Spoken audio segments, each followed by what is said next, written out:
अस्सलाम वालेकुम फ्रेंड्स। आज इस लेक्चर का टॉपिक है introduction to England and its culture.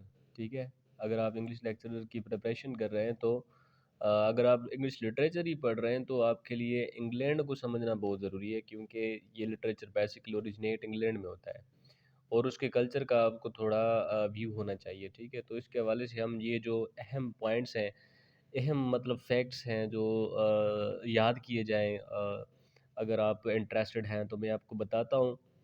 ये अहम लेक्चर है बिगनर के लिए, ख़ास तौर पर बेहतरीन है। अगर आप एक्सपर्ट हैं या आप कोई डिग्री कर रहे हैं इंग्लिश लेक्चरर के अंदर, तो ये चीज़ें याद करना आपके लिए बहुत ज़रूरी है। ठीक है, तो बेहद अहम टॉपिक है, इसको हम पढ़ रहे हैं। तो हम पढ़ेंगे पहले इंग्लैंड। आपको पता है कि एक यूरोपियन कंट्री है। ठीक है, तो इसकी जियोग्राफी अगर हम देखें तो यूनाइटेड किंगडम, मतलब ये इसका दूसरा नाम क्या है? इसका दूसरा नाम है यूनाइटेड किंगडम। ठीक है, United kingdom is comprised of 4 states. तो यूनाइटेड किंगडम के अंदर 4 स्टेट्स आती हैं बड़ी। ठीक है, उसमें इंग्लैंड होता है itself, Wales, Scotland and North Ireland. ठीक है, तो ये 4 चीज़ें आपने ये जो है ना वो देखना है। तो इन 4 स्टेट्स का मतलब इंग्लैंड की पॉलिटिक्स भी बहुत असर होता है। जैसे ब्रेग्ज़िट चला था, तो कुछ ऐसे ममालिक थे जैसे वेल्स, स्कॉटलैंड और इंग्लैंड ब्रेग्ज़िट के फेवर में थे। नॉर्थ आयरलैंड उनकी मुखालफत कर रहा। तो ये पॉलिटिकल एस्पेक्ट भी आपको थोड़ा होना ज़रूरी है, क्योंकि अभी ब्रेग्ज़िट हो चुका है तो इस पे बहस करना भी सही नहीं है। तो इंग्लैंड के अगर एरिया देखें, ठीक है, 1,30,279 किलोमीटर स्क्वायर। मतलब इसकी जो एरिया है इंग्लैंड की, वो सिंध से भी मतलब छोटी है। ठीक है, उसका एरिया जो है, उसकी जो ज़मीन है वो सिंध की ज़मीन से भी छोटी है। ठीक है, तो इसकी जीडीपी भी आपको पता है, जैसे पाकिस्तान की जीडीपी है। ठीक है, तो इसके 3.44 ट्रिलियन और जीडीपी पर कैपिटा होता है मतलब $30,461। जैसे पाकिस्तान के जो तकरीबन 1600 रुपये है, 1600 है जो पर कैपिटा जीडीपी, तो इनकी है 30,461, क्योंकि वो डेवलप्ड कंट्री है, एस्टेब्लिश्ड है, तो इनकी जीडीपी पर कैपिटा बहुत ज़्यादा है। अच्छा, अगर हम इंग्लैंड के नेबरिंग कंट्रीज़ के बारे में बात करें, ठीक है, तो सिर्फ़ एक ऐसा मुल्क है जो जिसका मतलब ज़मीनी ताल्लुक बनता है।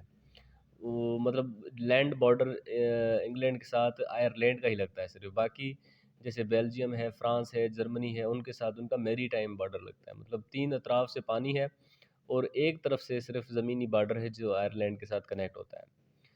पॉपुलेशन इसकी 2018 के सेंसस के मुताबिक 55.98 मिलियन पीपल है। ठीक है, तो 55.98 मिलियन, ठीक है, तकरीबन 6 करोड़ के आसपास। तो मतलब आबादी बहुत कम है। अच्छा, इसके अंदर पॉलिटिकल व्यू भी आपको होना लाजमी है कि वहाँ पे इंग्लैंड की जो क्वीन है वो हेड ऑफ स्टेट है। हालांकि है वहाँ पर डेमोक्रेसी, वहाँ पर पॉलिटिकल पार्टीज़ हैं, लेकिन she is the head of the state. मतलब क्वीन जो है, पहले तो किंग हुआ करते थे, अभी एलिज़ाबेथ है, क्वीन एलिज़ाबेथ, जो कि मुल्क को एडमिनिस्ट्रेटिव हिसाब से वो मतलब हेड है उसकी। और इसके पर्क्स और प्रिविलेजेस बहुत ज़्यादा हैं। ठीक है, आपको पता होगा, एक मैं फैक्ट बताता हूँ इसके बारे में। जो एलिज़ाबेथ है ना, आजकल जो इंग्लैंड की रानी है, ये वाहिद दुनिया की शख्स है जिसको किसी भी मुल्क में जाने के लिए पासपोर्ट की ज़रूरत नहीं पड़ती। ठीक है, किसी भी मुल्क में जाने के लिए क्वीन एलिज़ाबेथ को जाने की पासपोर्ट की ज़रूरत नहीं है। ठीक है, और ये एक बहुत बहादुर लीडर हैं। मतलब काफ़ी सालों से, 40 सालों से ऊपर इनकी जो हुकूमत रही है।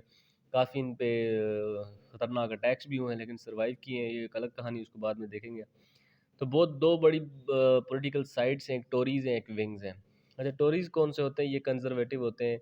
मतलब जो जिस बेसिस पे ये मुल्क मतलब शुरू से ही बना हुआ था, उसको सपोर्ट करते हैं, जो उसको टोरीज़ कहते हैं। विग्स होते हैं, इसे राइट भी कहते हैं, इसे लेफ्ट भी कहते हैं।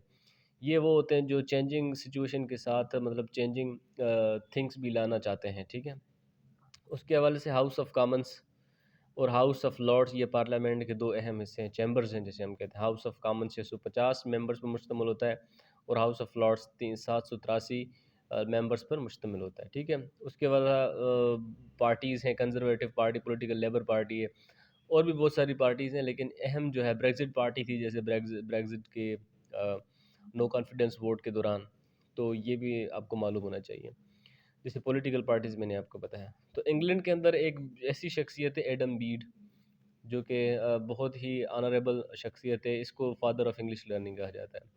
कॉन्स्टिट्यूशन की बात करें तो ये सबसे पुराना और सबसे लार्जेस्ट लॉन्गेस्ट कॉन्स्टिट्यूशन है। अनरिटन है, लिखा नहीं हुआ, ये अनकोडिफाइड है। अनकोडिफाइड का मतलब ये है कि भाई इसको किसी खास कॉन्स्टिट्यूशन कमेटी ने बैठकर किसी खास प्रोसेस के थ्रू नहीं बनाया गया है, ना ये किसी पार्लियामेंट के मेंबरान से पास किया गया हुआ है, लेकिन ये ऐसे ही खुद ब खुद वजूद में आया है। ठीक है, मतलब लोगों की डेलिब्रेशंस के से। अच्छा, इसका भी प्राइम मिनिस्टर कौन है? बोरिस जॉनसन इंग्लैंड का, किंग क्वीन एलिजाबेथ है, और फॉरेन मिनिस्टर है एलिजाबेथ ट्रूस। ठीक है, तो ये अहम वीडियो है जो आपने अभी देखी। तो वीडियो कैसे आई आपको? पसंद लगी तो कमेंट सेक्शन में ज़रूर बताएं, और चैनल को सब्सक्राइब भी करें। Thank you so much for watching.